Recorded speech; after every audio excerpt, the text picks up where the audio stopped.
बंगाल के बाद महाराष्ट्र में उद्धव गुट में टूट हो गई। उद्धव ठाकरे की पार्टी में ये सबसे बड़ी टूट है। सूत्रों की माने तो उद्धव गुट के 6 बागी सांसदों का शिवसेना के शिंदे गुट में विलय हो गया है।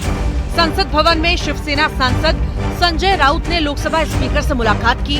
इस दौरान लोकसभा सांसद अरविंद सावंत और अनिल देसाई साथ मौजूद रहे। शिवसेना है, हमारा एक गढ़ शिवसेना है, प्रावधान है। पहले हमारी बात सुन लीजिए, हमने क्या हमारे लोगों और जो नियम और कानून है, जो संविधान है, उसका पालन होना चाहिए। तो आप हमको स्पीकर ने कुछ कहा? नहीं, स्पीकर साहब बहुत सीधे सरल आदमी है, मुझे मालूम है। मैं हमेशा उनका आदर करके आया हूँ। बहुत कम लोग हैं और बहुत ही हमारी अच्छी बातचीत हो गई और नियम और कानून का पूरा ध्यान रखेंगे। लोकसभा स्पीकर को शिवसेना यूबीडी के बागी सांसदों का लेटर कल ही मिल चुका था।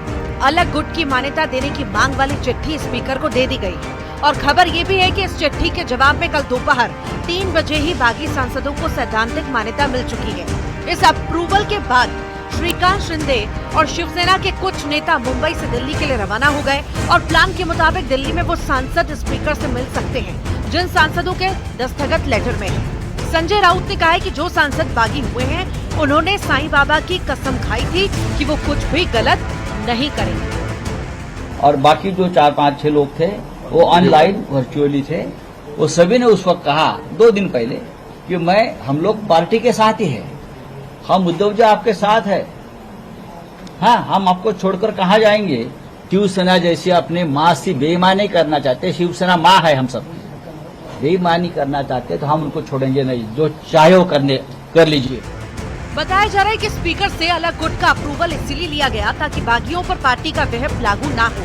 अलग गुट की मान्यता मिलने के बाद अब बागियों का पार्टी का व्हिप लागू नहीं होगा, यानी बागी अब पार्टी का आदेश मानने के लिए बाध्य नहीं होंगे।